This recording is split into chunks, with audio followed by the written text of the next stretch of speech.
Chief justice of Pakistan की तकर्रुरी के लिए पार्लिमानी कमेटी की तश्कील के सिलसिले में चेयरमैन सेनेट ने स्पीकर कौमी असम्बली को 4 अरकान के नाम भिजवा दिए हैं। इस बारे में मजीद बात करेंगे। डॉन न्यूज इस्लामाबाद की चीफ रिपोर्टर सनाउल्लाह खान हमारे साथ मौजूद हैं। सनाउल्लाह, बताए गए नामों से मुताल्लिक क्या तफसीलात हैं मजीद आपके पास?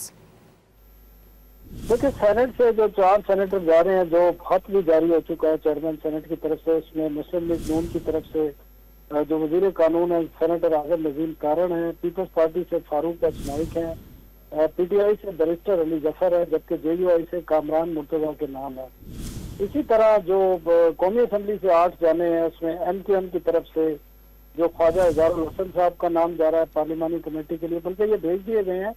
और मुस्लिम लीग नून की तरफ से ख्वाजा आसिफ हसन इकबाल, शाइस्ता परवेज के नाम हैं। इसी तरह पीपल्स पार्टी की तरफ से भी नाम भेजे गए हैं, और जो बाकी जमातें हैं जिनकी तरफ से जाने हैं वो भी नाम भेज दिए गए हैं। और आज ही इम्कान ये है कि पार्लिमानी कमेटी की तश्कील के हवाले से जो आर्डर है वो बाकायदा स्पीकर की तरफ से वो तश्कील दे दी जाएगी, और जिसको कल या आज किसी वक्त 3 जो सीनियर मोस्ट जजेज हैं उनके नाम आएंगे, जिसमें से एक को चीफ जस्टिस की पार्लिमानी कमेटी 2 तिहाई अक्सरियत से ये नामजद करेगी, और जिसका 24 को बताया जा रहा है कि 24 अक्टूबर तक नोटिफिकेशन भी हो जाएगा नए चीफ जस्टिस ऑफ पाकिस्तान। बहुत शुक्रिया आपका।